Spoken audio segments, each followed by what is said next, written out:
Friday. It's casual. It's how we roll. Head bobbing to the music. Hey everybody, this is Casual Friday on Digital Charcuterie. My name is James Razili. I'm joined today with my good friends Barry and Rob. Hey guys. Hey James, I came here to bob my head to the music. I'd appreciate if you put that back on, please. Let's wait for Tupac to bust in there. I know. Oh, all right, enough making fun of the Friday. The Casual Friday music is the best music you're ever going to find on the YouTube that is copyrighted and free. Both of you have major flexing going on with your hats. We won't talk about those. You got Seattle representing and Warner Brothers representing. Warner Brothers, of course, being the everyone's favorite TV show is there. But this is Casual Friday on Digital Charcuterie. If this is your first time watching this show, checking out this show, we're going to let you know what it's all about. It's casual. We just talk about whatever we want to talk about. We start off with your email questions. We put those on the screen. Cha-ching. We look at them. We read them. We discuss them and we go through them. And then as it goes on, we have various other topics you'll see right here. Today, we've got your emails, and then we're going to talk about Lex Luthor and Batgirl. What's up with that?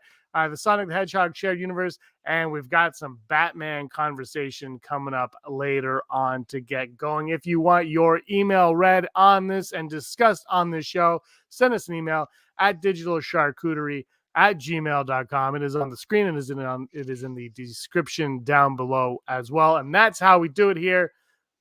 We're just going to talk whatever we want to talk about on Friday. Barry, Rob, you guys ready? Ready as I ever would be. Yeah, let's do it. Both ready. All right. Topic number one is an email. Hey, I love the videos. Quick question. Which will be the bigger movie, the Batman or Doctor Strange 2 Multiverse of Madness? Can't wait to hear you discuss. Philip Trochet. Sorry if I said that wrong. All right, Philip, thanks for the email. Thank you so much. Great question. I don't have an answer. Actually, I do. I think 100% the bigger movie is going to be Doctor Strange Into the Multiverse of Madness. I think for a plethora of reasons. One of them, of course, it is a Marvel movie, and Marvel is triumphant. Although you can argue Batman is Batman, but Marvel has a better track record than all things DC at the moment. On top of that, the length of Batman and the serious tone of Batman, I think, will detract from people.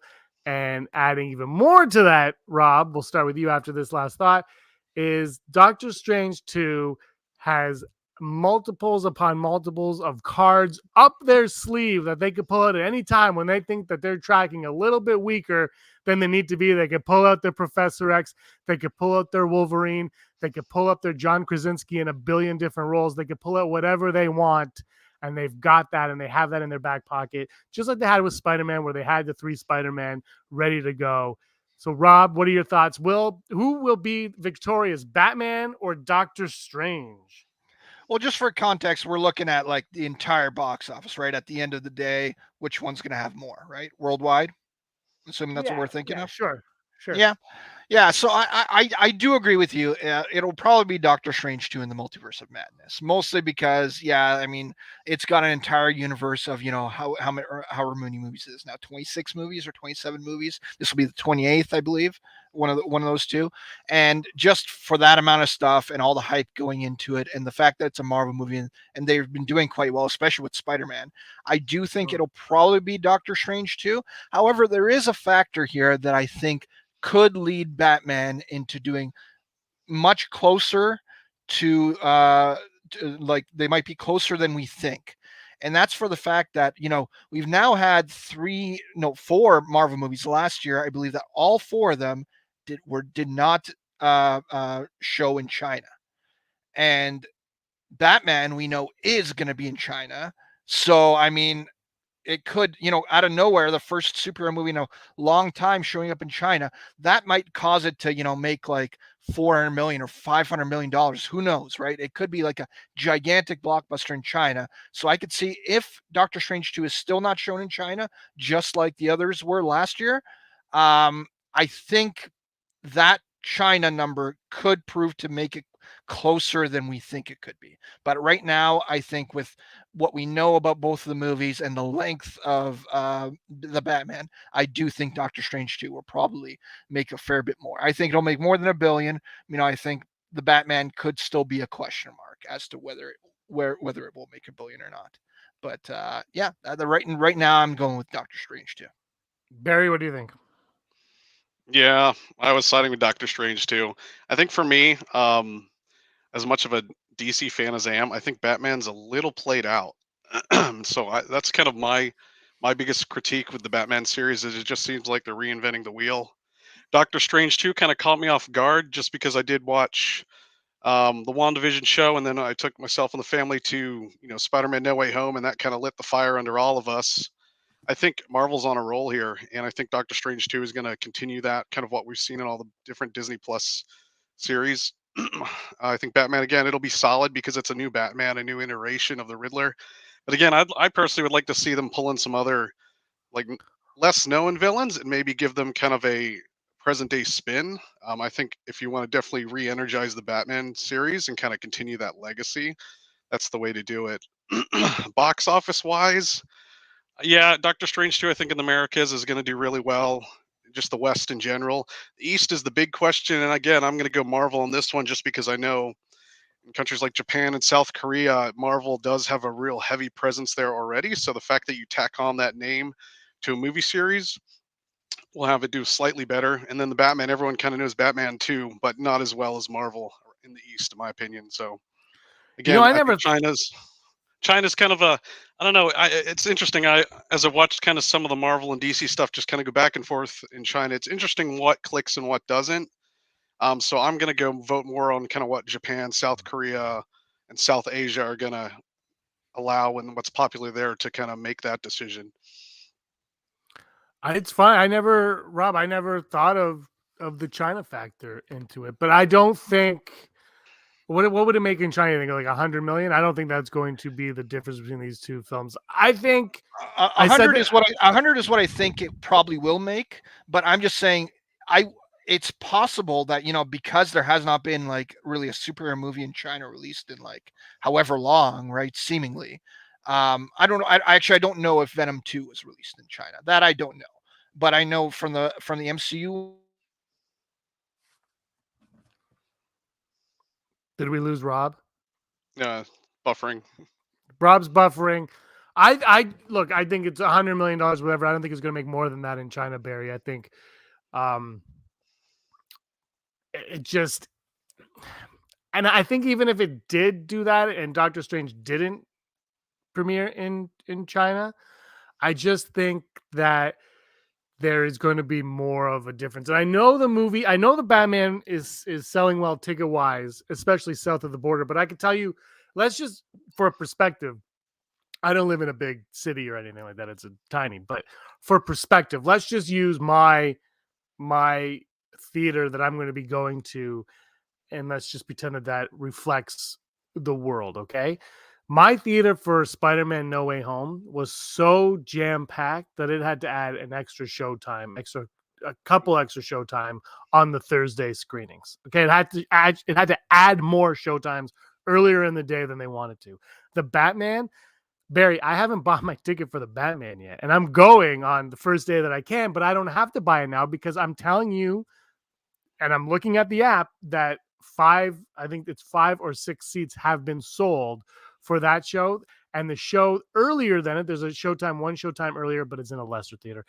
It has sold 0 seats at the moment. So if you use that as a barometer, because I'm not saying this is everything right here, but we use that as a barometer, it's telling me that the Batman, as popular as it's going to be, it's not going to hold the weight of the Marvel type movies. Yeah, I agree. It's funny because I talked to my kids when Spider-Man: No Way Home came out. I mean, they were all hyped to go see that, and it was just fun. So I think the family dynamic will play a role into that. I see the Batman kind of more your young adult age, not so much like a family-friendly movie, just some of the content. Um, but I don't also like, for example, I have a relative who is a big Rob Patterson fan, so I think you're going to get that dynamic added into it too, which will push it off to get a gainable profit, but again, not enough to supersede Doctor Strange in comparison. Yeah, I can't see it doing better than Doctor Strange. It would be great, but it just not that it would be great. It's just it'd be intriguing if Batman was able to, and then that would be a big boost for DC and Warner Brothers. But I don't think that's going to happen. I do have a question for you on the Batman though, because we're having the Batman coming, and then we had Batfleck before it, and then we had Nolan the three Christopher Nolan grounded in reality, very real, ultra realistic Batman, not ultra realistic, but ultra realistic Batman movies. Now we're getting this Reeves one, which kind of almost feels the same as the Nolan one. Do you think that is the right call for this movie, or do you think Batman is a character that maybe they should parlay him more into a sci-fi fantasy element and make him more, of the Clayface Poison Ivy character that many of us know and love from the comics? Yeah, I'm probably an outlier on my opinion on Batman here, but I think what I enjoy and miss is the cheese. There's got to be a little more cheesiness to it. I love the seriousness, and I love kind of like the Riddler. Thinking about how would you adapt that to a present world real villain is pretty exciting to think about. But I think we've got to add a little bit of cheese to it. So I would like to see a little bit more of that in Batman. I like the sci-fi fantasy element, and I'm probably the first one to say we need a Batman Beyond movie series. I mean, that's my wheelhouse. Is I love fantasy and sci-fi, and the post Batman world with cartoon series that I kind of grew up with. I thoroughly enjoyed that, and I mean, I could easily see it's something new, exciting, and different. You could easily do 3 to 6 movies just in that spectrum alone. But I think Batman's always going to be a bit of a dark grittiness to it because, again, that's what the comics and cartoon were originally. Yeah, I grew up with Adam Maybe West. Yeah, I love Adam West. I can't get enough of him. And so, yeah, like the 60s Batman, love that movie purely because I love that era and I love the cheesiness of it. But it's also your traditional stereotype superheroes. So that's my wheelhouse. I think they could maybe do more kind of like a high school level, like maybe 15 and up, maybe tone it down there. And you could attract more people in. And you can add that family dynamic to push your profit margin over a little bit more. Uh, be another It's approach. it's hard to say right now without seeing the movie, right? Yeah. And we are going to get into a little bit. We did. I was lucky enough to get some emails from people who have watched on the channel and have watched Rebel Scum podcast who have seen the movie, saw it last night, and they sent in some little blurbs on their thoughts on it. So that's kind of awesome. We'll get to that later on. Rob will be joining us. His internet crapped out, but he will be coming back. He promises, but his promises are usually empty. I'm just joking. All right, let's go on to what was that? Oh, I wanted to highlight something from the chat. I think Alex brought up a good point. Batman will win the awards. I agree there.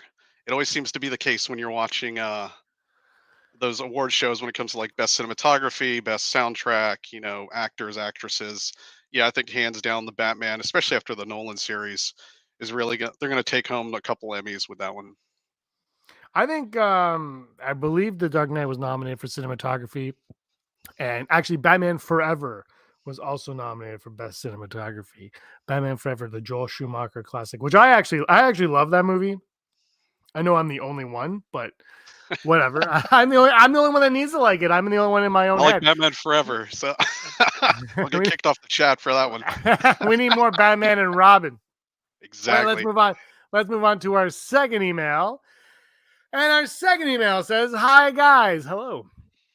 Glad to see you're back to these videos after all this time. Yep, it's been 4 years, and it's nice to get back to this, back to digital charcuterie and casual Friday and Super Tuesday and all that stuff. Really enjoy the content. Thank you. I was hoping for next casual Friday you could talk about the Uncharted movie after its success, and with Sonic 2 coming out.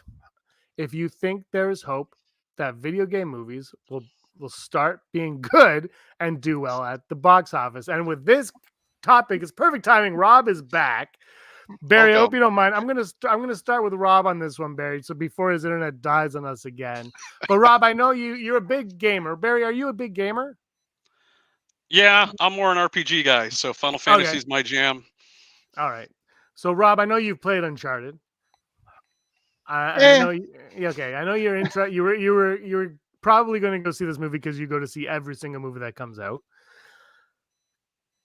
And I know you've been in China working on the Olympics for the last decade, so you haven't had a chance to see it. That's why you haven't seen it yet. We should let everybody know that that's why you are not in the loop on everything as of right now. You're still getting back into this time zone. You have your 47-hour flight and 2 days of sleeping nonstop. But you see this question now about Uncharted. Do you think that there is the chance of video game movies? I mean, we just had Mortal Kombat, which did very well for HBO Max. Now, Uncharted is a big hit, bigger than people thought. The audience score was, I believe, the Rotten Tomatoes critic score was 39%, and the audience score was something like 92% for Uncharted. Are video game movies on the up and up? Do you have faith that they will slowly become maybe the next comic book movies? So, firstly, I just gotta say, I clearly China does not like me talking about their box office. That's why they booted me off the internet. But anyway, back to the topic at hand. Yeah, I think when it comes to video game movies, it really is like a let's see what you got thing. But first, like, I don't know if they're going to be on the up and up altogether, because there was like, yeah, Mortal Kombat did pretty good, but then that Resident Evil movie came out last year too, and that did hot garbage.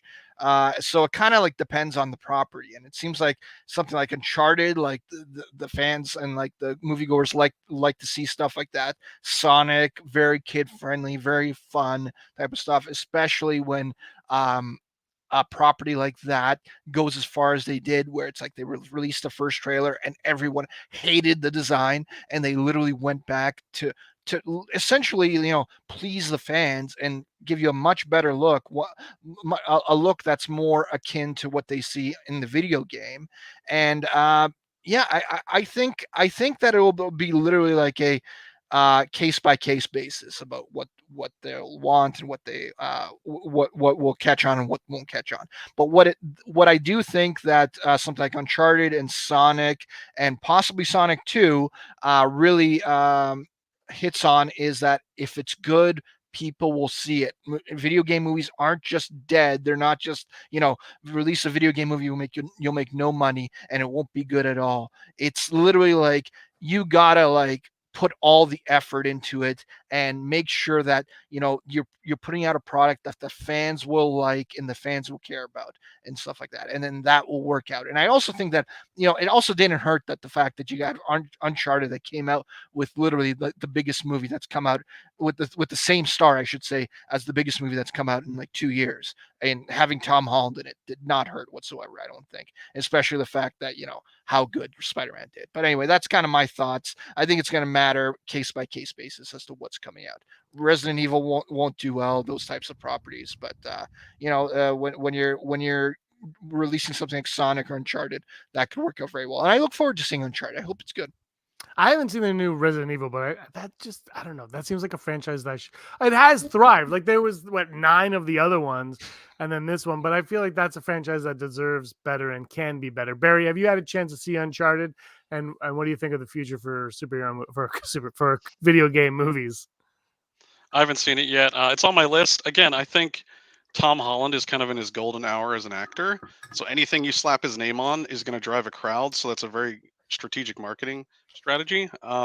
Even my kids, I've got a little bit of reference for Uncharted, but I've never really played the series myself. I know it looks exciting, kind of an adventure game, but that's usually not my jam because I'm just honestly not good at it. But I think, having Mark Wahlberg and Tom Holland lead those roles. I mean, from the trailer at least, it looks like they were kind of made for that. And I think, just looking at the chat, a couple people have seen it and they enjoyed it. And I think to Rob's point, I'm definitely of the opinion of video game movies should be a lot more better than they are, just because, just from a planning perspective and in the tech industry and the tech mindset, you essentially write a game like you would write a movie anyway. So all the work is kind of done there. So it's kind of my same opinion when it comes to like adapting a book into a movie. You've got the foundation, you've got the layout. Now expand upon it, improve upon it, and make up for the areas where you're like, that didn't work out really well, or maybe we change that and make that better here, and still stick with the the lore elements that have already been established. No, yeah, totally. And I think at the same time, they're also trying to establish something new with each product that they're doing. So that's why I guess why they're not completely adapting something exactly as it is in the video game. Like we'll see how something like The Last of Us will work out. I mean, that's not a movie, that's going to be a TV series, but I'm curious how much they're going to adapt and how much they're going to change. Like whether it will be something more like a straight adaptation, which I can't even think of one right now. I don't know how straight adaptation Uncharted is, but it could be something more like The Walking Dead, where maybe they're adapting like certain parts of the story and then putting in whole other elements. Because I would think that would probably be the case, but I'm not sure.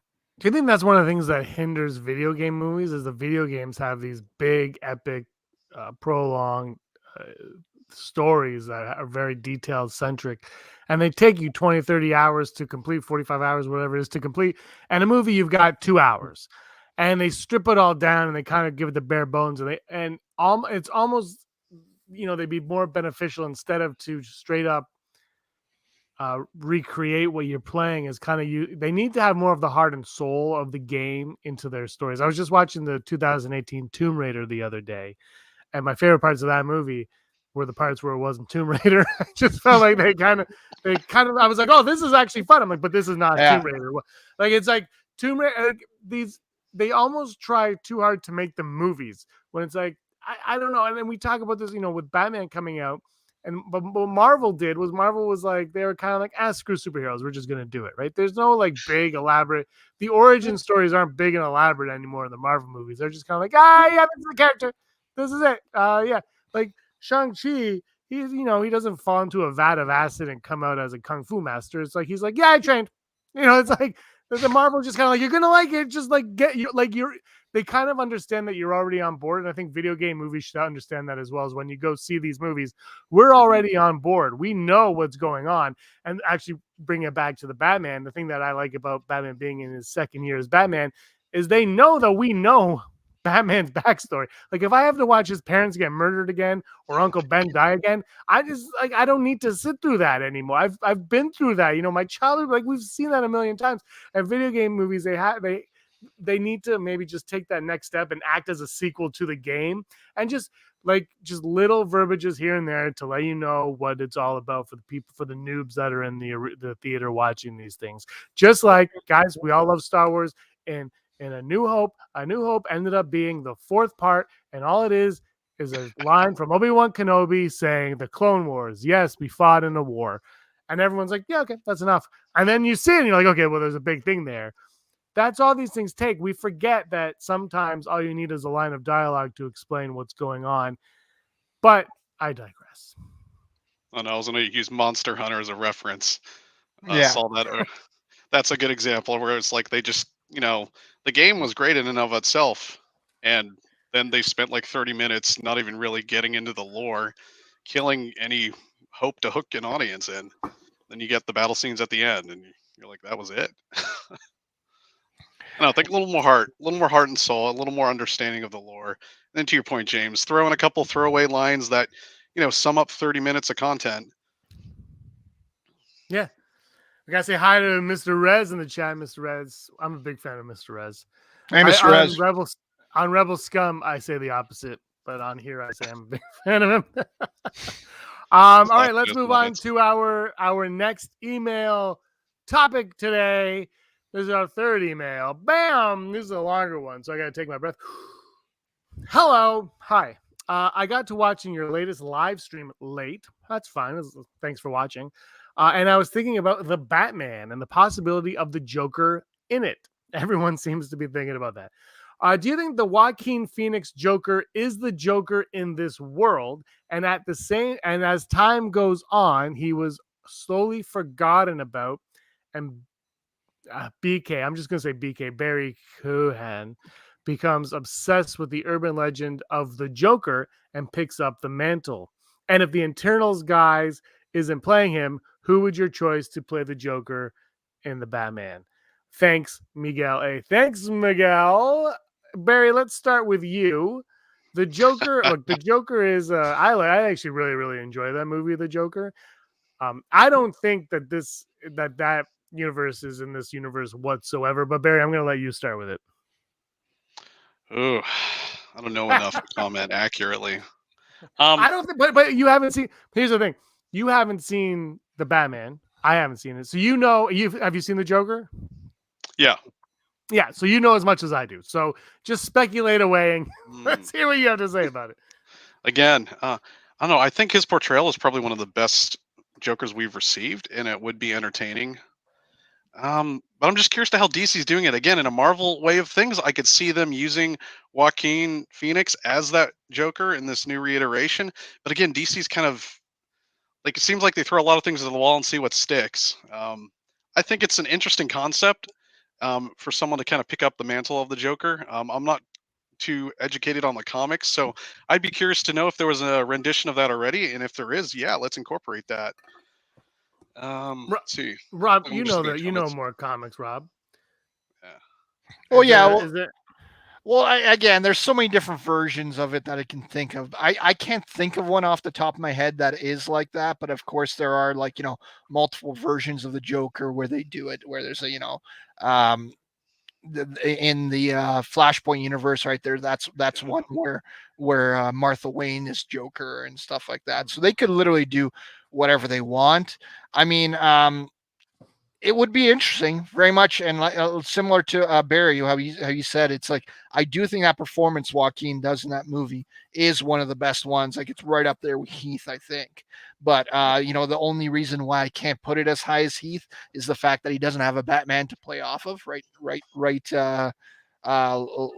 if one day Joaquin Phoenix could play off of a Batman, that would be my real comparison point as to whether he could be as good as Heath is. But whether I think it will actually be they'll do it. I doubt it. I mean, they're already talking about, like, a Joker 2 with Todd Phillips, right, coming back to direct and so forth. So if I'm betting on it, they probably want themselves another Oscar. That's why they probably want to do that one. So I'm imagining they're gonna keep that separate altogether. But if Barry, I thought it's Barry Keoghan, I think. Because I think it's just like similar to that girl that's in Belfast, Katrina Balfe. She has like an O in it. I think the O's are just basically silent in I thought it was Irish. Keegan That's what I too, thought. but then I heard people say It's not Keehan. Keehan. Okay. Keehan. Well, I so don't know. if that's the case, then I have no idea. But if it's not very Keegan, Hoogan, or whatever his name is, if it's not him, I mean, they got a litany of actors that they could come in to bring the Joker. For me personally, I just hope that Jared Leto's not one of them. But that's just me. Barry Keoghan, why not? Like, I thought he was one of the better parts of Eternals, so I think he's a very solid actor. Barry, who would be your choice to play the Joker in this new rendition of Batman? Having not seen it, it's tough because you don't know what the mood is like. Again, I'm going to go Joaquin Phoenix. I mean, again, I would have said Heath Ledger, but he's not here with us anymore, unfortunately. Yeah. But I think that's where you win. And I think the dynamic is a little interesting. The fact how the age difference. So you've got a young Batman with Rob Patterson, and now you've got Joaquin Phoenix, who's really an aged Joker. So I'm interested to see the dynamic here, the conflict, the father-son sort of riding into it. And again, both tragic stories, and the fact the Joker went one way, Batman went the other. Now you bring in the element of different generations and generational problems. That to me would be a pretty exciting story to kind of see in our present day and age, kind of the mistakes and successes of each generation in conflict, and you could play that out within the Joker and Batman themselves. I like the idea that the Joker existed in this universe, and as time goes on, they kind of forgot about, like the Ghostbusters, they forgot about who the Joker was. But this new kid comes up, this young adult comes up, and he's like, he knows, he's heard the stories, and he incorporates his own madness into being that. And maybe he's a little bit more diabolical than the Joker we got in Joaquin Phoenix's Joker. I don't think that's how it's going to play out in the Batman, but I think that's a really intriguing plot device to use for that character. Because the thing with the Joker too is we do videos on this channel and we have conversations, and the ones that really click with people are the ones about the Joker. People want the Joker. They're like, let's forget the Joker. Where's the Joker? Is the Joker in the Batman? The Joker's got to be the Batman. That's all anybody wants. And then but the flip side of that is everybody says they keep using the Joker. It's like you can't win. Either you use the Joker too much or you haven't used the Joker, one or the other. And I think this is a great way to incorporate a Joker that we all know into a movie, and then that will have a new Joker. And because the thing with the Joker that's so great is there's no real true backstory on the character. There's been different iterations of it, and you're able to play with it as much as you want. He could be a nobody, he could be dropped into a vat of acid. It doesn't really matter. You can do whatever you want with him. And so the idea of this of BK, the actor from the Eternal Dunkirk, Barry Keoghan, Burger King. the idea that he could be the Joker, but he's a Joker based on a previous Joker, I think that is as intriguing as any other Joker we've gotten, to be honest with you, because it's like, now what's going through this person's head where they're mimicking this, but they're their own diabolical individual. I think it's fascinating. I think if I had to pick an actor to play the Joker in this day and age, I have no idea. There's so many. There's so many good actors. There's so many good actors around. And that's and that's the thing, is even when we talk about somebody like Heath, like that was an out of nowhere, casting choice, and he turned out being, amazing, one of the best villains of all time. And do you remember when they announced Heath Ledger as the Joker? Do you guys remember that? It was Joke back Mountain. Like there was like all these but there were like these candles you had to like burn leading up to like Halloween, I think it was, and you burned all these candles and they revealed his face. They announced him as a Joker and everyone hated it. Then they showed that image. That first image they showed of him was one of the most iconic images of all time. That being said, Jack Nicholson is my favorite Joker. I don't care what you say. Oh, the chat recommended William Dafoe from Arnold. I think that's an awesome choice. Again, his portrayal of the Green Goblin, because I went back and rewatched everything after I watched No Way Home, and I was like, wow, I didn't realize how incredible of a villain he was at the time when I was a kid. Now seeing it, him being the main spotlight, I think that's an interesting choice, Arnold. I'd like to see that. Yeah, it's a very interesting choice. I think for me, I would say that maybe that would prove, like, if he could somehow do the Joker and like significantly split him apart from Green Goblin, where you could see they're completely two different performances, that would be, amazing. My only thing would be is I think that if he was the Joker, you'd see too much Green Goblin in his Joker, probably. That'd be my only thought process about it. That could be. I think I like the idea of Dafoe. My problem with Dafoe Adam Driver is yeah. Oh, Casey Hill, Adam Driver. My problem with Dafoe is the fact that he is the Green Goblin and he crushes it as the Green Goblin. And do we need the same? At what point can we stop recycling the same actors over and over again? I mean, Dafoe's a great actor, but it's like, come on, let's just. Although Dafoe as the Joker, if you guys haven't seen The Lighthouse with Dafoe and Pattinson, weird movie. You might not enjoy it, but their performances are ecstatic. And those two together in a room yelling at each other, give me that all day. You know what? I'm in. Let's do it. Let's put those two, because I am all about that. I think, is Mr. Rez saying yes to Adam Driver? I'm the Joker. No one knows how to make you laugh. But it was for Jack. But I do. Oh, it's for Jack. Okay, yeah. Jack Nicholson is my Joker of all time. You know what? And honestly, I was born in '81. And I love the Adam West show. That's what I grew up with. And when I watched Batman in the theater, not in the theater. No one would take me. So I got it on VHS for Christmas that year. And I became obsessed with, I love that Joker. The Joker was my favorite character in that movie. I loved the Joker. I think everybody did at the time. And I actually kind of saved up money to buy the Joker action figure from Toys R Us. And he squirted water. You put a little tube in the back, you squirt, and he squirted water out. I loved it. I don't care. Whatever. But those are our 3 emails. Thank you so much for sending in your emails. If you have an email, give us write them up at digitalcharcuterie@gmail.com, and we'll talk about it on Casual Friday. And if Casual Friday goes well, we might bring back Manic Monday. We'll see how that goes. We got to move in because we're going to keep going now, because one movie that I just am so excited about. I don't know. I wasn't. And then all of a sudden I was. And actually, if you go back to 4 years ago when I first started this channel before I quit and retired, it sounded like I was actually obsessed with it back then as well. And that is this Batgirl movie. There's something about this Batgirl movie that I'm really looking forward to. Michael Keaton, if you haven't seen it, I don't have the picture on me right now, but Michael Keaton today or last night tweeted a picture of his shadow, and it's the Batman silhouette shadow. He's back. Michael Keaton is back. Speaking of Jack Nicholson's Joker, Michael Keaton is back in the cape and cowl. That's exciting. But there's just something about this Batgirl movie that every time I saw the picture of the Batgirl costume, I said, to me, that's perfect. I looked at it, that is exactly, I don't know, people are complaining about it, but I'm like, but it's Batgirl. And to me, that looks like Batgirl. I was just like, wow, I don't know, it blew my mind. I'm just like, ooh, now I'm extra excited. But these, now there's like, people are taking pictures. They're all over Scotland right now, and people are taking pictures. And I follow Batgirl films on the Twitter, and they always got things rolling in right now. If you don't follow them, you got to follow them. They're fantastic. So you follow them. And but this has come up now. If it'll go to the stream, there we go. Lex Luthor jailed in Belle Reve prison, and the Gotham Tattler has billionaire villain Lex Luthor hires new lawyer to appeal sentence. There's a few things, guys, that stick out to me on these topics. The first one, Belle Reve prison getting called, is kind of cool. Lex Luthor hiring a new lawyer is also kind of cool. And the major thing that I have to say is the spelling of Luthor. What, Rob, is up with the spelling of Luthor in this magazine and this newspaper? I don't get it.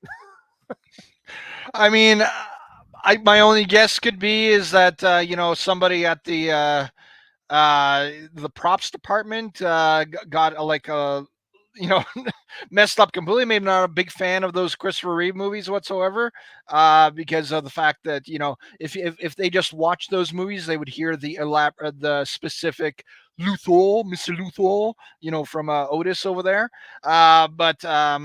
Yeah, I don't know. This is so odd. Like just the fact that this was leaked makes me think that we're not even going to see it written this way in there, because I don't know about you guys, but I've never seen Lex Luthor spelt that way. I had to look it up. Yeah. Okay. Double checking. And it's interesting. Maybe that's their way around to create kind of their own version of Lex Luthor for the movies without copyright, royalties, etc. We know superhero movies are notorious for doing that if they can. Yeah, I have no idea. Somebody botched this one. My feeling is this is all in the background, and you're not going to notice it. That's my feeling on it. You're not going to know what they're talking. These are just little Easter eggs that they have back there, and somebody, or maybe after the Flash movie, this is how he spells his last name. That's a good point. There you go. He wants to separate himself from his father, so he changes his last name. Spelling of one letter. Man, I don't know. Like, James, I feel like with the fact that this was leaked already, like they can't just leave it like this in the movie. Like, even if they just had to, hire somebody just to change it like digitally, in like every shot in the background, maybe they're just going to do that. But the fact that this was already leaked, and if somebody can just literally pause the movie when they get the chance and just see the exact same spelling there again, is just like, I think if this is in the forefront of the movie, they should correct it. It's an HBO movie. Maybe they don't have the budget, but yeah, if it's just in the background though, and it's out of focus and it's blurry, then there's no need to do that. We don't know the context of these either. Maybe Lex Luthor is somebody else. Maybe he is the Barry Keoghan Joker to Joaquin Phoenix. Maybe this is a fake Lex Luthor who's pretending to be the Lex Luthor we know from Man of Steel. Which, by the way, we don't even know if Jesse Eisenberg's Lex Luthor is the Lex Luthor in this new world, because because in Batgirl, if anyone's not familiar, the way Batgirl is working is Batgirl is going to be Batgirl, and Michael Keaton is Batman, and he's the Batman from '89. He's Michael Keaton Batman. I don't have to explain that, but Ben Affleck's Batman, it's the Commissioner Gordon from the Ben Affleck Batman. So there's a lot of twists and turns going on, and I don't know if they're going to want to make sense of it. I don't know if they can make sense of it. I know that word on this that's going out there is that they have a plan. Like DC does have a plan going forward. Scotty Hawk, friend of the show, believes that the plan on Batgirl is to get Gotham Knights up and going. Rob, what do you think of that? Which Gotham Knights are we talking about now? Because now there's the Gotham Knights that might be coming to CW, and then now there's this HBO Max Gotham Knights that's possibly coming. We know so Batgirl is clearly in this movie. Yeah. Black Canary's in this movie. And rumors of Dick Grayson being in this movie are in this movie as well. So there's a lot of factors going into this. And if they have a play, I think that DC, they have like their big tentpole ones, fine. But I think a lot of these DC characters, I think HBO Max is a great place for them to live right now. Batgirl, great place for HBO Max. Black Canary, great place for HBO Max. It makes sense to me that they do this. So this is what he's alluding to, is these characters. I would take everything you've heard about it out the window and just strictly go on Black Canary's in this, Batgirl's obviously in this, Dick Grayson's in this. Could they be and they have a plan? Could that plan be to lead? And they have an old Bruce Wayne. Could that plan lead to Gotham Knights? I mean, definitely could. Yeah. Especially with the fact that, that's a good point about, being an old Bruce Wayne, how many more thugs is he going to be punching in the face? Like, every night, right. At the age of, I don't know if he's, I'm curious how old they're actually going to say Bruce Wayne is in this movie, because if they say that he's 70, like Keaton is, then I'm just like, what are you doing, Bruce? Like, seriously, you're running around at night at 70 years old, still punching thugs in the face, wearing that, leather clad suit that you could hardly move in when you were 30 in those movies. I saw him moving, fighting those guys. He could hardly move. If he fell down, he'd be like a Ninja Turtle, just can't get up. So yeah, like, I'm curious to see how old he actually is in this, but the fact that, they could, you could have the Dick Grayson, you could have the Black Canary, you could have, we know Batgirl is in it for sure. And obviously, but the fact that it could be leading to that is kind of cool. I mean, at that point, we're only a step away from Red Hood. Maybe Red Hood's going to be in this movie too. Absolutely. We're so close to it that you can taste it. We know that there is a Robin in this universe based on that mural that we saw of Batman and Robin. So we know that's happening. And that mural, the Bat costume looks exactly like the one that was that the set photo show that we saw from the behind the scenes set photos. Barry, do you have anything you want to say to the Gotham Knights or anything else on this topic about Batgirl? I think it's exciting. I would like to see a Nightwing incorporated personally. I think that would be fun. Rob doesn't like Nightwing. Oh, come on. The guy with Tonfuzz is awesome. I'm curious to know if they're going to cross over with Supergirl personally. I think from just a marketing perspective, I haven't really seen Marvel kind of do like an all girls type themed movie. And maybe this is their way into doing that. Because I know from DC's done really well in kind of the younger demographics. I have 2 daughters, for those of you who don't know context wise, and they really enjoy the DC Supergirl stuff. So anything that's been on there, that's their jam. So if this is how they do it, they bring in Batgirl and maybe they start cameoing. You could do your Gotham Knights, and then you could do some Supergirl crossovers. That Lex Luthor leak could maybe hint at that. Maybe in like a movie 2 or 3. I think that's a good way to go. Have your girls are probably too young to have watched Birds of Prey, though, I'm guessing, right? Yeah. Yeah. Okay. A little inappropriate. Yeah. Fair enough. By the way, I gotta be honest with you guys. I had no interest in Birds of Prey whatsoever, and I ended up watching it, and I was thoroughly I enjoyed that movie. I have, check this out. Can I show you guys? I got the vinyl of it. Look at this vinyl. Isn't this insane? This record? It is a picture record.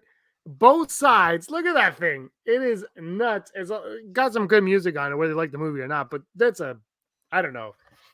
I saw it. I said, "Yeah, I didn't mind it at all either. I didn't when I read some of the like really negative reviews. I was just like, oh, this movie's not that bad. It's not like the best thing ever either. But it's like it's a perfectly serviceable movie. I thought as well. So it's fun. It is what it is. I mean, it's not It's obviously not the greatest movie. It's not the worst movie. I just, it's a movie, right? It's a movie. It's subjective. It's fun. I had a good time watching it, and that's how it is. Mhm. I think you know that Uh, coming into a superhero movie. That's kind of where I don't let some of the critics kind of determine if I'm going to go see it or not. I'm like, you know what you're walking into. You know there's going to be a bit of like, really? Did they do that? But hopefully not as much to, kill the story for you. Mhm. Exactly. And there's parts of that movie that I think are great, and there are parts that I could obviously pass on. All right, let's move on to our next topic today, Sonic the Hedgehog. I like this movie. I like the first Sonic the Hedgehog. Maybe I have bad taste in movies. We don't know. You know what? No, screw that. I have good taste in movies. This is how I know I have good taste in movies, Barry. This is how I know. 4 years ago when I first started this channel, do you know I would go on the Den of Nerds all the time? You know what I would talk about? My love for Batman and Superman and my love for the Man of Steel and how I thought those were great movies. And I would get laughed at and I'd be told that I had bad taste in movies 4 years later. Also, I love The Amazing Spider-Man and The Amazing Spider-Man 2. I was told I had bad taste in movies. And I said, fine, I'm okay with that. I can accept it because that's my taste. Now, all these years later, it's restore the Snyderverse and bring Andrew Garfield back as Spider-Man. And I've got to tell you, I used to go on the Den of Nerds all the time and get laughed at by Josh over there for my love of Batman v Superman. And now everyone wants these damn movies back. So I am sticking to saying that I have great taste in movies and I am ahead of the times. That's how I am. I am bell-bottom jeans. I was hip 10 years ago and now I'm coming back. That's the worst reference ever. You got to bring him on and have him confess it. Never James was right. I was wrong. Never happened. But actually, if you go back to, it's easier to find on this channel. You can find me talk about, praise those ones and him bash me for them. But it's true. We used to go on it all the time. And it was, I understood how people felt about it all the time. And I don't really care because it's subjective. And I like what I like. And I know that I'm right. Now I know I'm right. But I actually really enjoyed the Sonic movie. It kind of surprised me in a lot of ways. Like I went in, it came out the same time as Birds of Prey, and I said, I don't care about Birds of Prey. I want to go see Sonic. And I sat in the theater with Sonic. I saw it with my friend, and he brought his two sons to the theater, and we sat there and we watched it. And while the movie was going on, I was like, this is insane how much I am enjoying this movie. And the movie ended, and I was like, all right, that I liked that movie. There's just something about that movie that I genuinely, it was just a fun adventure film, definitely for the whole family. If you want to get cheeky about it, sure, it wasn't great or whatever, but I didn't think of any of that when I was watching it because it was pure escapism. And then like 2 weeks later, COVID hit, and it took me forever to go to the theaters. But now the sequel's coming out with Knuckles. Idris Elba is playing Knuckles. It looks just as fun as the first one. I'm actually looking forward to seeing this movie. And then now they've announced, though, that Sonic 3 is coming and there's going to be a Knuckles spin-off movie coming. I'm kind of like, yeah, bring it. Like if these are anywhere near what that first Sonic movie was, I'm all in. And Jim Carrey looks amazing in Sonic 2. But Rob, I know that you like to poo on my parade. So but what are your thoughts, Rob, on before Sonic 2 even comes out, what are your thoughts on the announcement that we're going to be getting a Sonic 3 and a Knuckles spinoff? So yeah, like right away, like, just think about Sonic 1 for a second. It was like, I was the same boat as you in this case, James. I was like, oh, this movie's a lot of fun. Like suddenly Jim Carrey and like his comedy and stuff like that, he's like the best he's been in like years. He's not like a shade like of himself, like how he's come off in some other movies like Kick-Ass 2 and stuff like that. But suddenly his comedy is on point.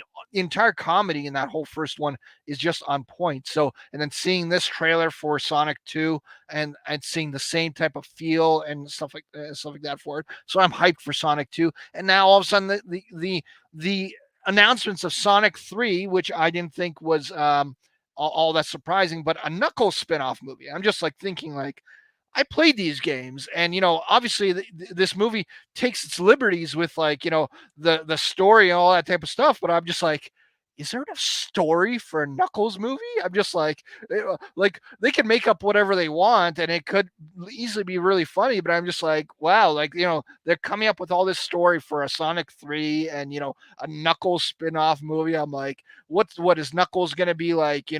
Like Hobbs and Shaw, like getting in the vehicles and just be like, setting itself up on a whole different path. Like I don't even know, but if it's giving me more of what I saw in there, I'm at least game to give it a shot and see what they got for me. Barry, what do you think? I'm with Arnold. Jim Carrey stole the show. For reference for everyone here, I'm a huge Jim Carrey fan. My favorite comedy is Dumb and Dumber, second by the Ace Ventura series. So anytime, that's my level of when anything I view Jim Carrey, and I'm like, if it's not up at that level, it's not enjoyable. But him as Dr. Robotnik really stole the movie for us. Yeah. In my house growing up, I wasn't a Team Mario person just because I sucked at the game horribly. So Sonic was the easiest thing I could play. And yeah, our family likes it. It's one few of the games that my wife actually plays too, that she grew up with, even though she's not a gamer. So it's really a family movie, and I think again that's their winning recipe. I think Mario mentioned in the chat it was okay. It was shockingly okay, and I had the same kind of hesitance walking into that theater, going, I don't know, video game movie. We've seen this playbook before. Kelly treated Mario Brothers, but then when it turned out good, and the fact that they kind of redid. You missed it. I said I'm Team Sonic there, James, not Team Mario. Oh no, I heard it all. I have the Mario Brother movie. Whoa, look at this. This wasn't planned. It's right here. with a sticky note on it. Yeah, please return this. I actually it says me Mario on the sticky note. I let my friend who I went to go see Sonic borrow this before, like a year before Sonic. I let him borrow it, and I put it on in here on my PlayStation. I watch. It's a terrible movie. Sonic is obviously way better than Super Mario Bros. I love the Mario Brother movie, though. Clearly, I own it. Yeah, there's something special about that movie, Street Fighter. There's a charm to it. I was actually saying to Rob, I think it was Rob I was talking to him about it like a little while ago. I bought all the Mortal Kombat movies on like this bundle. They were super cheap. I got that too. Yeah, it was super cheap though. But Mortal Kombat Annihilation is so bad. But there's something charming about it that I'm just like, there's something like so mid 90s about that movie that I'm like, I kind of like, I don't like it, but it's bringing me back to like a simpler time where like movies were bad and we accepted how bad they were. We all knew it was bad and we didn't go see them. But like, this is what we expected from, and that actually, as a, video game movies, they all had this like same aesthetic. Mario Brother, by the way, if you haven't seen Double Dragon with Scott Wolf, Double Dragon is my favorite. I love it with Peacemaker's father. I can't even think of his name though. Robert Patrick. Fantastic movie. Have you seen it, Rob? Double Dragon is a great movie. It might be on Amazon Prime. It was. I watched it like 7 times on Amazon Prime. I used to watch it. They used to play it on a TV here, Barry, in Canada. And it was called, what is it, Showcase, Rob? Showcase. You showed it on Showcase like every Friday night in like 2000. I'm like, I guess it's Double Dragon tonight. And I would be like, you guys coming out? Nope. Standing and watching Double Dragon. But they all I remember I saw it once. Yeah. I remember I saw it once. It was rental from Jumbo Video, but I have literally no memory of this movie whatsoever. Only that I saw it. That's about it. And I've only seen it the one time. Should be a riff tracks. Yeah. But look, we talked about it with Uncharted a little bit earlier, but one movie when I was a kid that I was dying to see, and I had it in my hand at Jumbo Video, which was a video rental store. Yes. And Barry, they used to get popcorn. You'd walk in, you'd fill up a popcorn bag, and then you'd go and you'd rent your movie. And in the back, they had the X-rated one where you weren't allowed in. Well, no, we didn't have popcorn. Wasn't in Blockbuster in Canada. We had Blockbuster, but there was no popcorn. Yeah. Right there. Jumbo Video had popcorn.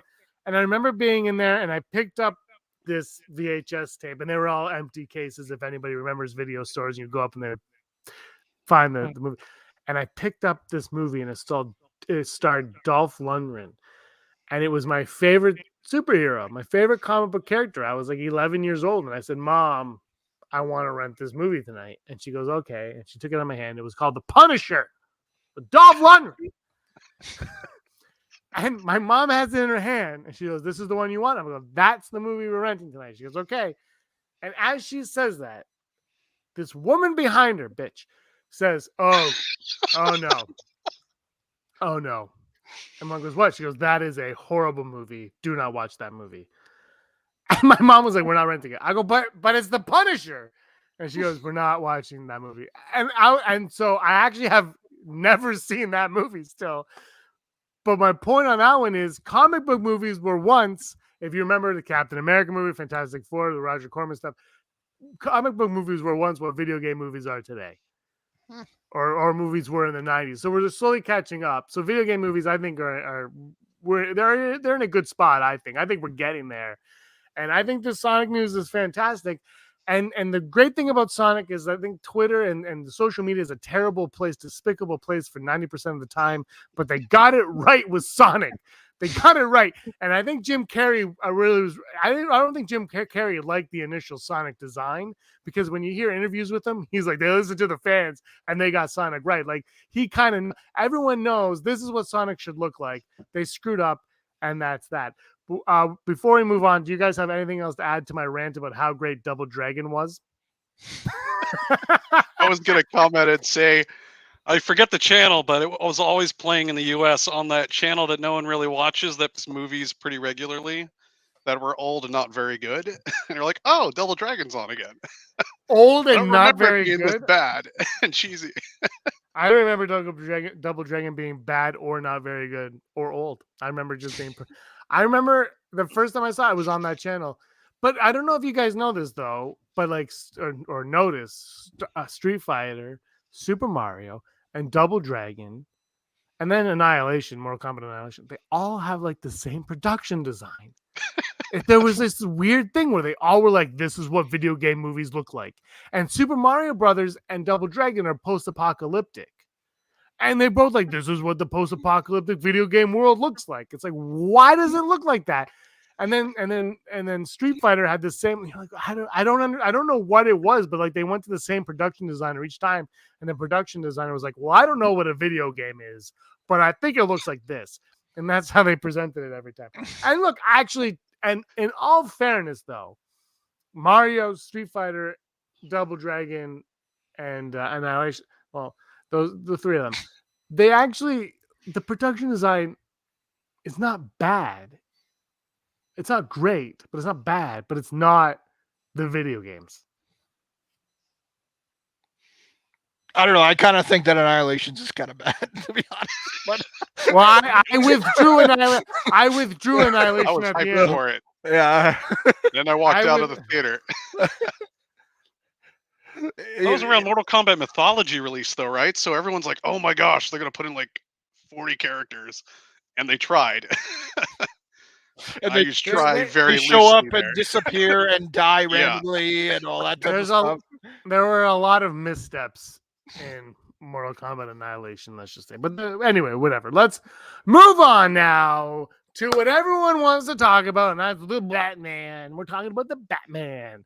The Batman, a lot of people in the California area got to see it last night. And I don't know any of these people, but I have been doing this YouTube stuff for 5 years now. And people, and I've met some great people, or I've never met them, though, but like virtually, like Barry, you're one of them, that I've become friends with virtually on through Rebel Scum Podcast and Digital Charcuterie over the years. And so I got emails from people who were lucky enough to see the Batman movie in the theater. And one thing I think everybody knows about me is I don't like the spoilers.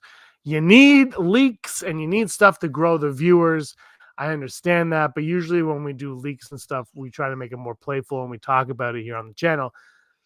So none of what we're going to talk about is spoilers. If you're worried about spoilers, it's not spoilers, but it's going to ruin Rob's excitement of the movie, because we're going to talk about it a little bit. Rob, if you want to go, just go. I don't care. I'll stick around. I'll stick around. Yeah. he's gonna stick around. Yeah. So the first one is all spoilers, and it's all about the Joker being in the Batman. Right. Here, don't mind me as I play with my Batmobile. There we go. I have check. Wait, we're gonna play this game. Oh, you got yours as well? Oh, there you go. Wow. Mine are over there. Mine are there. And then I got my Battinson Batman McFarlane right there. Mhm. I have a lot of them. Anyway, whatever. We're going on to this right now. We're boring. Everybody wants to watch Mortal Kombat Annihilation now. They're waiting for us to talk. Riff tracks. First, so here are the 3 reviews that I got. Hi, James. Hello. And I took out everyone's name. They all asked me not to put their name in. All of them asked me not to put their name in. Hi, James. This is not the best Batman movie. It's the best comic book movie of all time. High That's praise. High Is praise. it though? We'll talk about that maybe. Hey scumbags, that's what we call everyone at Rebel Scum Podcast. Hey scumbags, believe the reviews. I saw it last night, and I can tell you with the utmost sincerity that this is the film of the year. Pattinson is hands down the best Batman, and it's not even close. Saw the Batman last night, and I know you're pumped for it, but you're not ready. I don't know what that even means. That's very ominous. Yeah. I know. 2 more. Hi, DC. Give Matt Reeves any franchise he wants. Holy cow. The Batman was a treat. I think it was a trip of a lifetime. The trio was a trio of a lifetime. Maybe that's a hint. I don't know. Spoilers. Trio of villains. Trio of Yeah. villains. There you go. Trio of villains. James! That's how I'm going to read that one. Doctor Strange was my most anticipated film of the year, but now I don't know if it can possibly be as good as The Batman. The theater broke out in a thunderous applause when it wrapped. So those are the 5. I've gotten 6 emails, but one of them I'm not going to post on here. But so those are the 5. It's something. I'll tell you that. It's something. It was Okay. it's a little more it's way more yeah, I'm not going to talk about it. I mentioned it on the Batman talk yesterday with Andrew. That one ended with the Joker ha ha ha. Which was, it didn't say if the Joker's in or not. It just literally ended with Joker ha ha ha, because we've been talking about the Joker, and this person knows that the Joker gets views, is what this person knows. it was Mr. Reza's email. It's just a rant about how it's not as good as Batman and Robin, because the argument is Batman and Robin is the best Batman movie because Batman in that Batman movie is the only one that has a high credit score and can get a credit card. All the other Batmans, we don't know where he gets his money from. We don't know. But in Batman and Robin, Bitcoin. he has a good credit score. We know that. That's where I'm going. But anyway, these are the reviews right now. I'll leave them on the screen for a little bit. These are the first 3. So, Rob, let's start with you. Your thoughts on these reviews. First off, do you believe that these people even saw the movie? And so, does this amp you up anymore, or does it make you say, or you're like, man, I wish I didn't read these? James, how dare you even incite that? Do you think these people even saw this movie? Our fans would never lie to us. Come on, James. Don't even think like that. So yeah, to me, like these ones are very, very interesting. And most of the time I don't want to know like this type of stuff, because I just want to, especially on a movie that I'm extremely hyped for, I kind of want to stay away from it. And I know I want to see it. So I want to just see it and experience it for myself. But like, in the case of that third one that you have there on the top, the very ominous one, that's like, saw the Batman last night, and I know you're pumped for it, but you're not ready. Like, that's like a perfect tease, like, tease review for me. Like, that's where I'm just like, okay, like, I don't want to overhype it for myself, because like for me, The Dark Knight's the best comic book movie ever made, and the fact that this thing can even compete with it has me very excited. But at the same time, I'm worried that it can't match the excitement that I'm hearing from some of these reviews.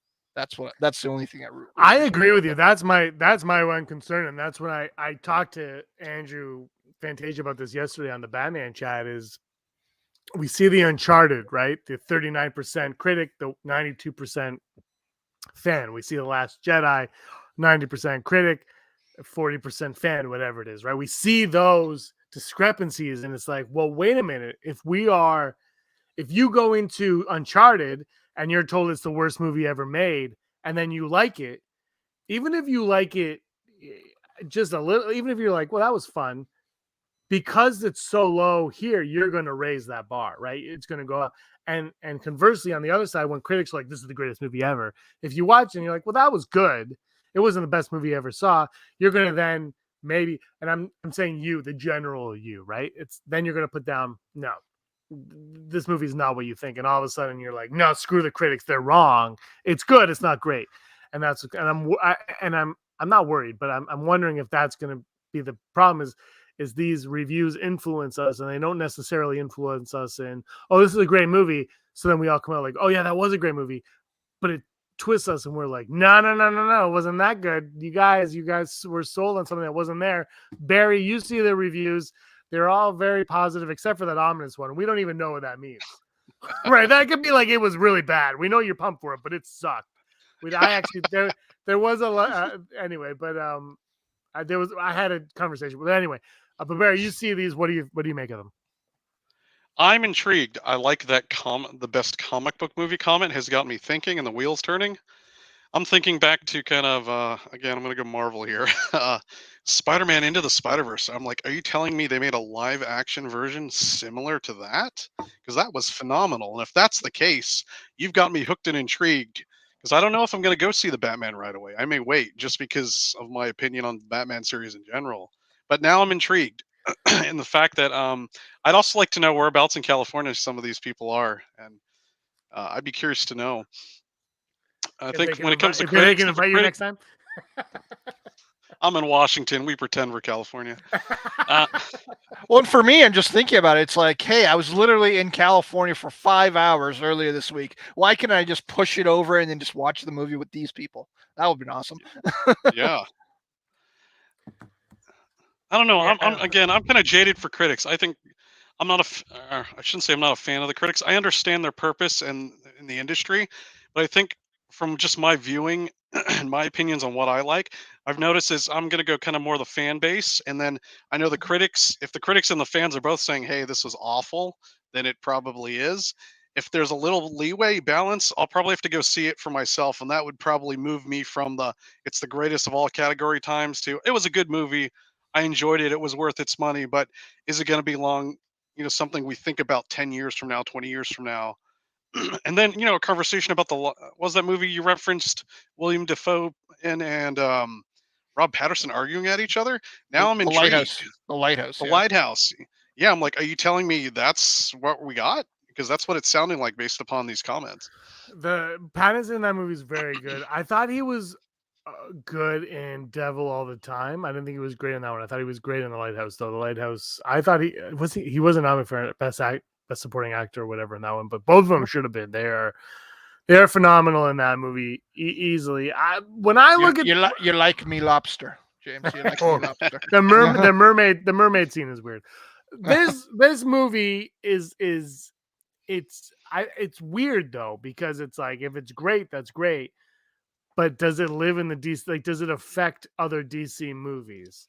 It's very strange like that, where I don't think it does, and I don't think it's not meant to. But it is kind of, it's weird. It's great seeing that people are really enjoying it. For me, though, Barry, what you're saying about critics is, there was a time when I think critics mattered, and that's when you had to open up the newspaper and you would read the review, and then you would decide whether or not you were going to call Movie Phone for the movie time in your area.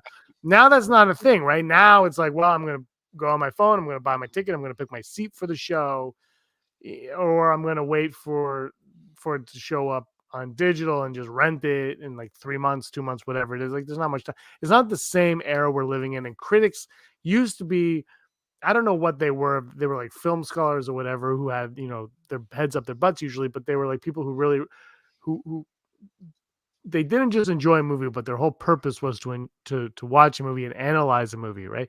And I think the analyzing of a movie has dissipated over time because of YouTube.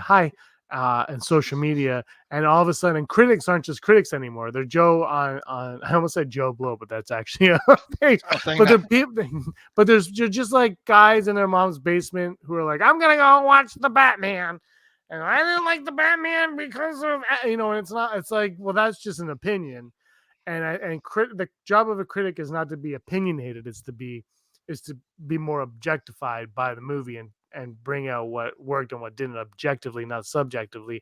And I think that's something that's been lost a lot in reviews and in critics of movies. And that's because it's oversaturated, and things like Rotten Tomatoes, I just think should die. Like, they should just crumble up and just disbar. Like, I just hate Rotten Tomatoes with a passion. It's like you're like, I want to watch this movie. Well, I got 68% on Rotten Tomatoes. Yeah, that's who cares? And like that's a lot, man. That is 7 out of 10 people like shut up. Anyway, I hate Rotten Tomatoes with a passion. It's ruined movies forever. But I think the main reason with issue with Rotten Tomatoes is that the way some people just either put it on such a high pedestal, or just don't seem to understand. The other ones that don't seem to understand how Rotten Tomatoes works, how it's like it's not that critics are giving this movie a 68%, or if it has 99% on Rotten Tomatoes, it doesn't mean that it's 99% like that good of a movie. It's just that they like the movie like that. And I think that for me the key thing is when you have the certain amount of critics that you at least trust, or you like hearing their opinions of certain things, or even ones that your general interests align with a little bit more, that can help a lot too. Because I have a few ones that I look at like that too. And like before, like all the hype for a movie like Coda that came out last year, I heard about it off of somebody as reviewing it and whatnot, and that's where I heard about the movie.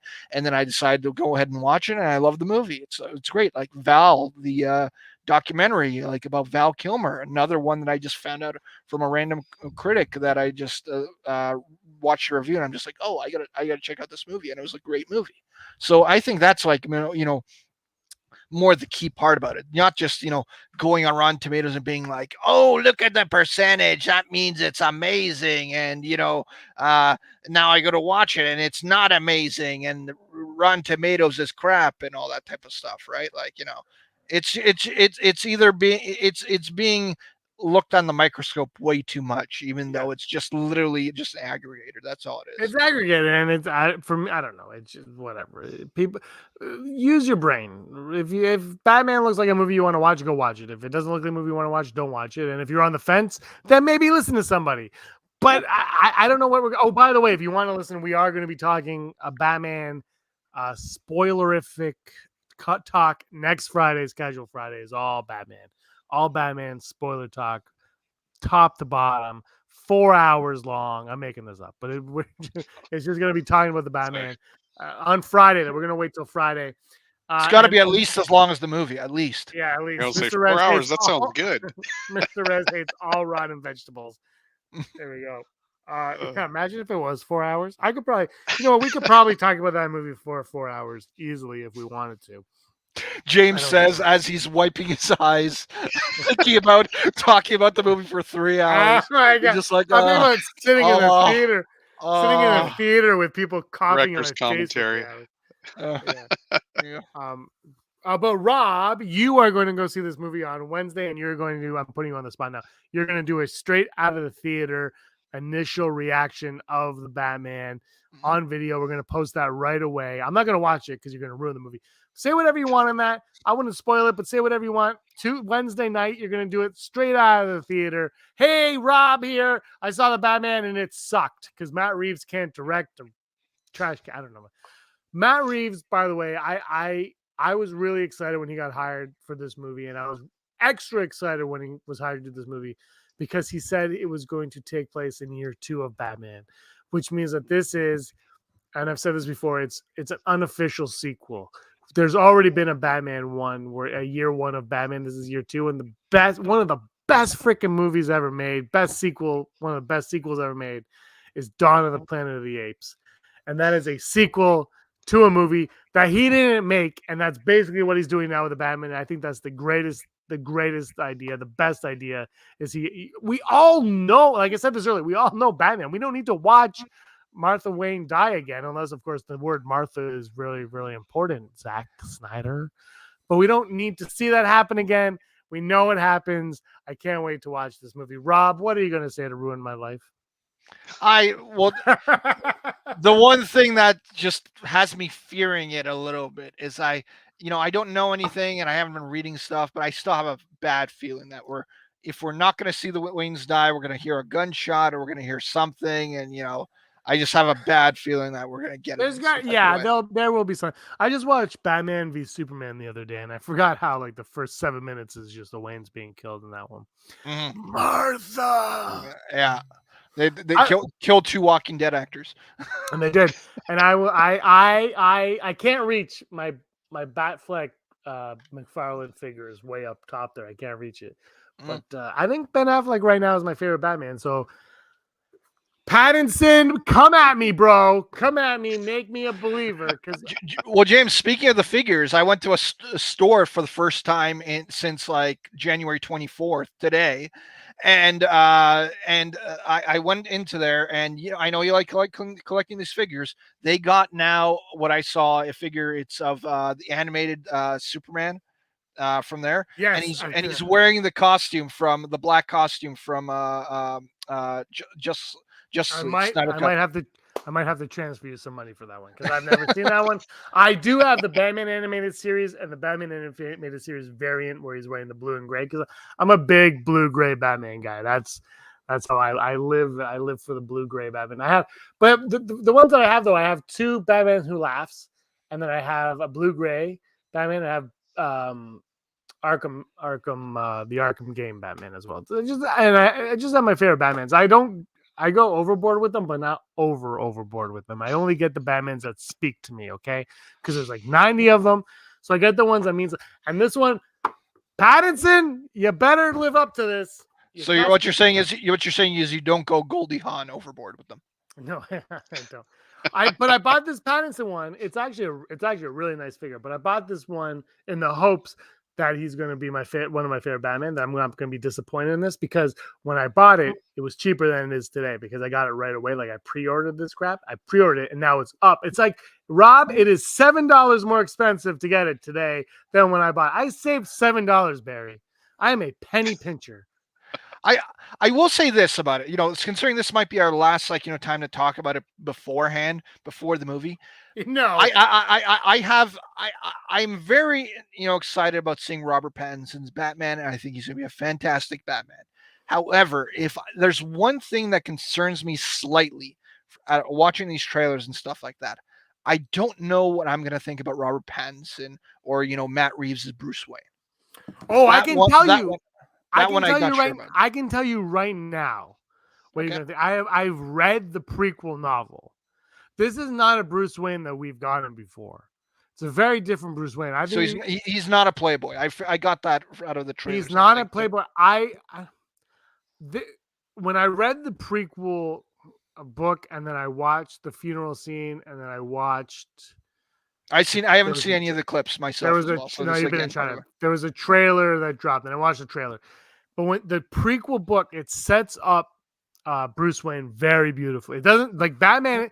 The prequel book, I've got to tell you, he's not Batman until the very, very end of the prequel book.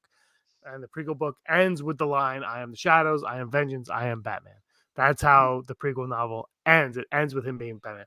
Before he's Batman, it goes from like him being 10 years old until he's 20 something in his 20, maybe 27, around 25. I don't know, somewhere around there. Anyway, he travels the world. He does everything that he needs to do. And when he comes back to Gotham, he finds the Batcave. He does the Batcave stuff. Alfred finds the Batcave. Like that's all in the book. You guys know that that's not bad. It explains the eyeshadow on his eyes, why he does that in the prequel novel. He does it to hide his eyes so people won't see his face when he doesn't. He's not in the cowl. He hasn't figured out Batman yet. He wears a cap. He has army boots. He does all this stuff. He does it all. But it goes very, very deep into Bruce Wayne and how Bruce Wayne is not comfortable being Bruce Wayne because Bruce Wayne is always like, "Oh, you're Bruce Wayne." And he can't live with that. He doesn't like people knowing who he is. And in this movie, Bruce Wayne, Batman is the character. Bruce Wayne is the alter ego, definitely. And Bruce Wayne, he's not comfortable being Bruce Wayne. He's only himself when he is the Batman.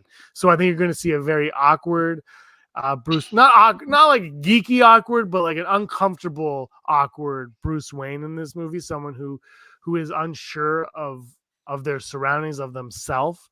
But when they're the Batman, they're going to be a confident figure who knows what they want and knows what to expect. And that's so that like it's not so this Bruce Wayne, Rob, to your point, it's going to be. I don't know how you're going to feel about it. I can't tell you if you're going to like it or not, but it's going to be very different from Christian Bale.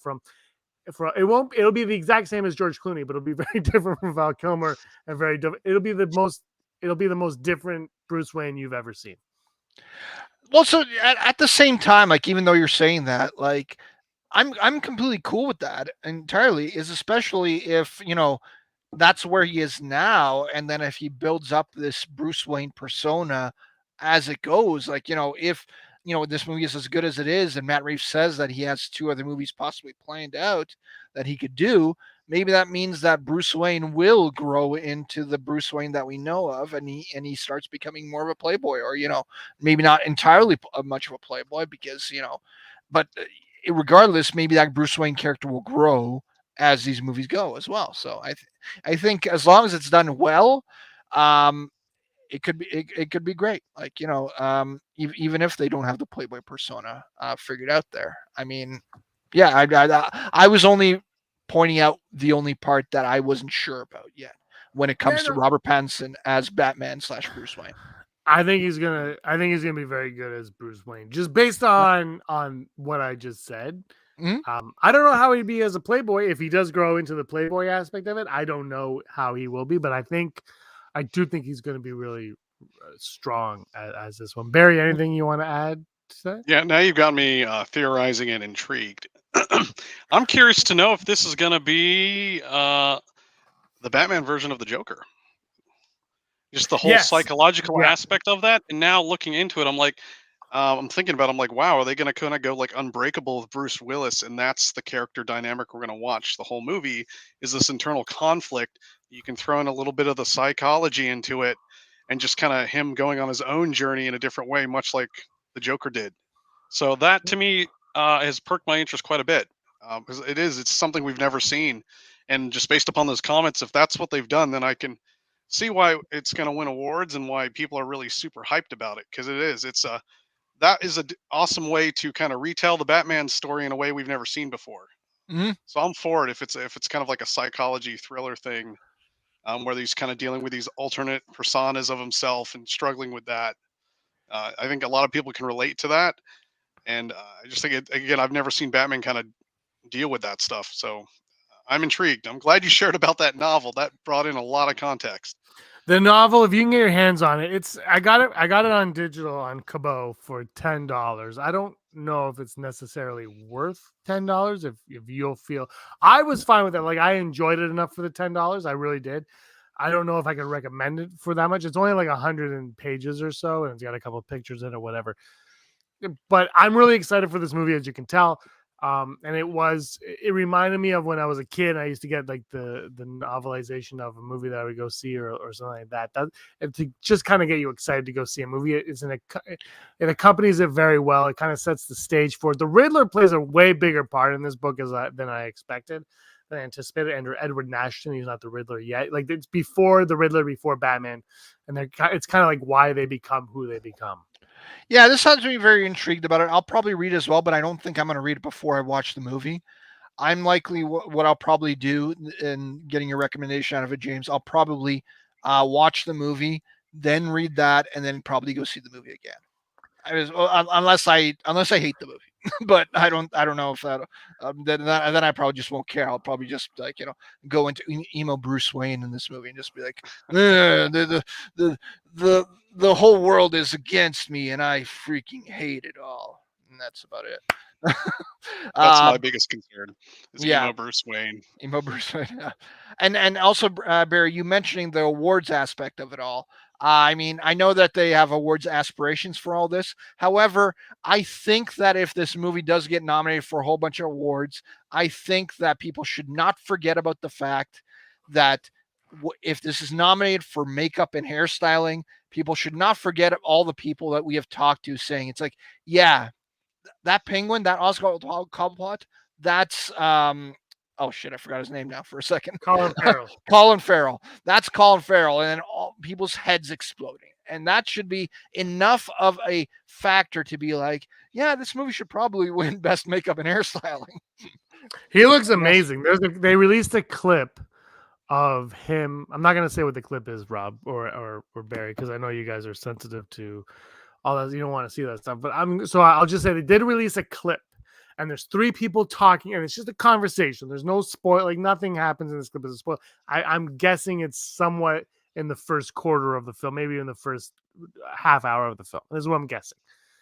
and it takes place before a scene that before something that happens in the trailer that we all know is going to happen, and the scene is dropped, and there's a conversation happening, and then they say, "Hey, Oswald Cobblepot, say something," and he talks, and he speaks, and it's like, it's Colin Farrell, and you have no idea, and it's incredible in that it's the costume, the eyes, and the voice. Like those are the three things, right? It's like the makeup effects, the eyes, and the voice. And no part watching it do you even suspect that it's Colin Farrell in makeup. And and above that, you don't even suspect that it's makeup, right? It's like you just watch the scene, you're like, holy moly, that's like it's afterwards you're like, that was Colin Farrell that was in that shot. Like it's mind blowing. I the one thing that I do think of though going into it is, are people going to watch the movie and be like, that's Colin Farrell, that's Colin Farrell, that's Colin? It's like, is that going to take you out of the movie knowing that that's Colin Farrell when he doesn't look like Colin Farrell? You're gonna be like, how? That's Colin Farrell. Like the whole movie, is that what you're going to get? Because Rob, if you say that and you sit beside me at any point, I'm going to punch you. Now I kind of want to do it, to be honest. And Rob left with a bloody nose. Hey, James. You know what that is? Hey, James. You know he's on the screen right now? Do you know? Anyway. This was fun. Great. Do you guys, we've gone way over. We've gone way over time right now. That's what happens when we talk about the Batman. But I have to ask you guys one question. There you go. Do you guys, it's Colin Farrell, says Casey Holden. I have to ask you guys one question. Or are you guys good for one more short topic? Yeah, sure. This happened right before we went on. I thought maybe we should start with it and I should throw you guys into it, but I said no, we're not going to talk about it. But now we got to talk about it.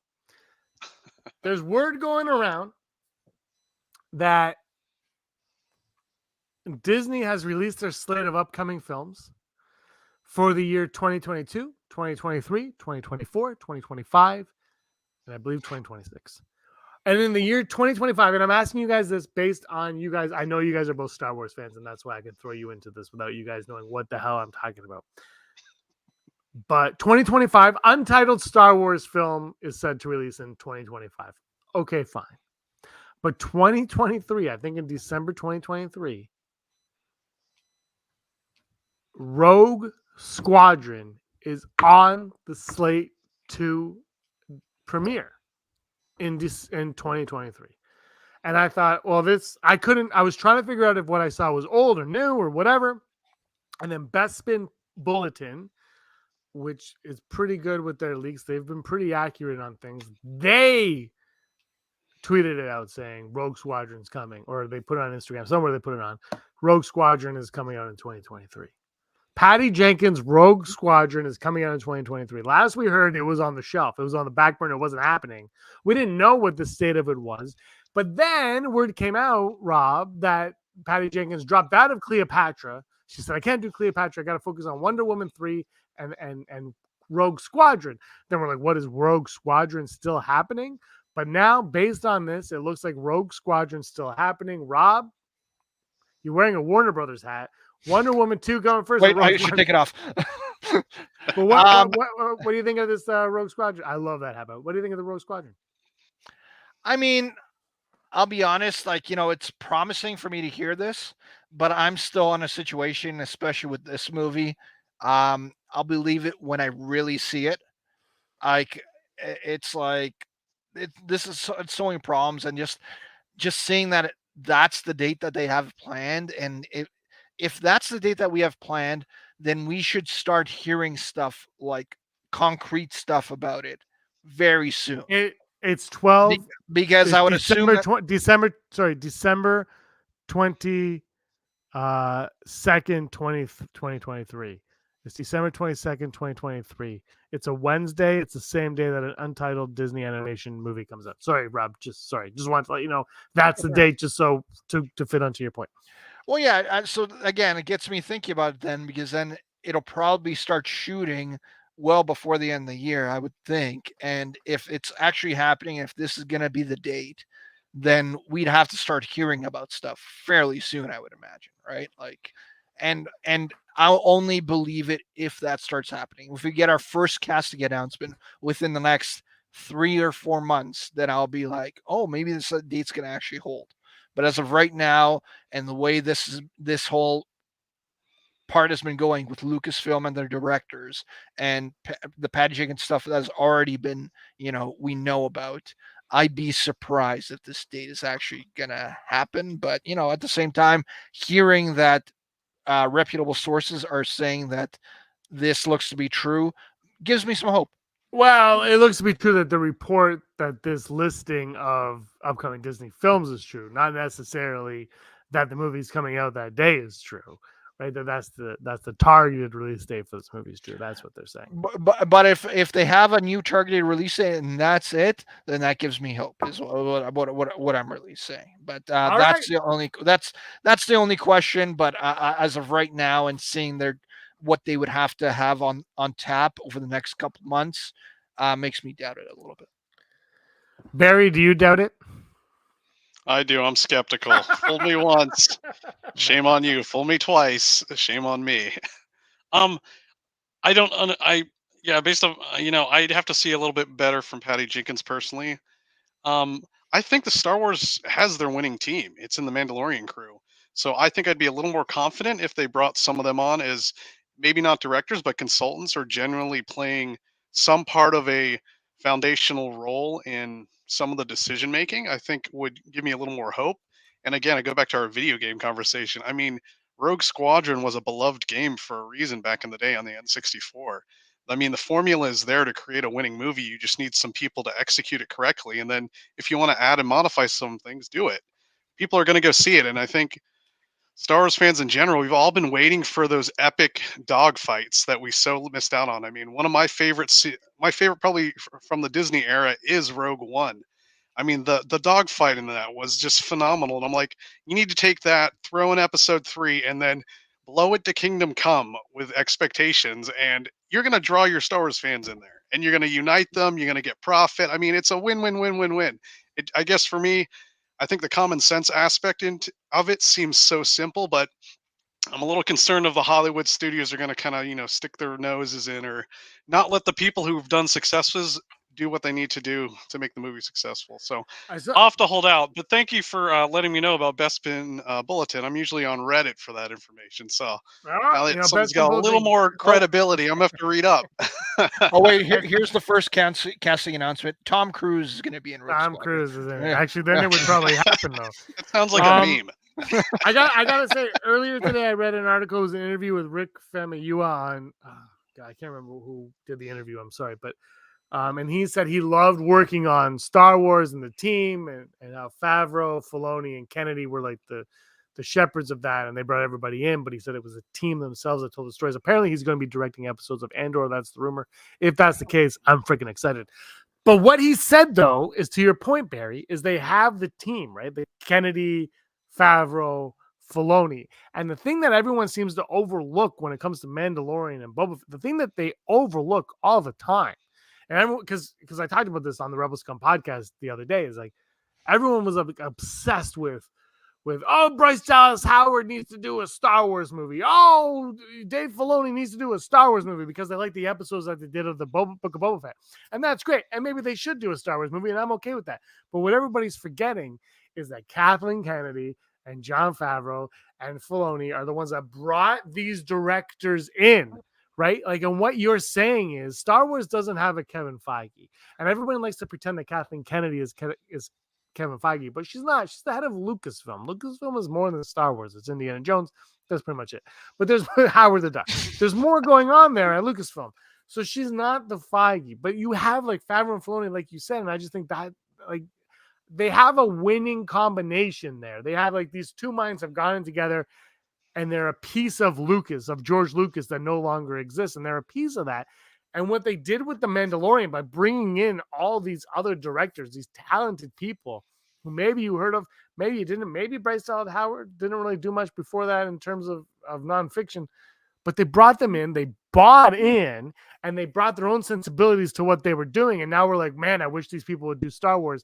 And I think you're right. I think when it comes to the movies, they need maybe Favreau, Filoni, Kennedy. Maybe they're the trio that oversees what's going on with the live action movies.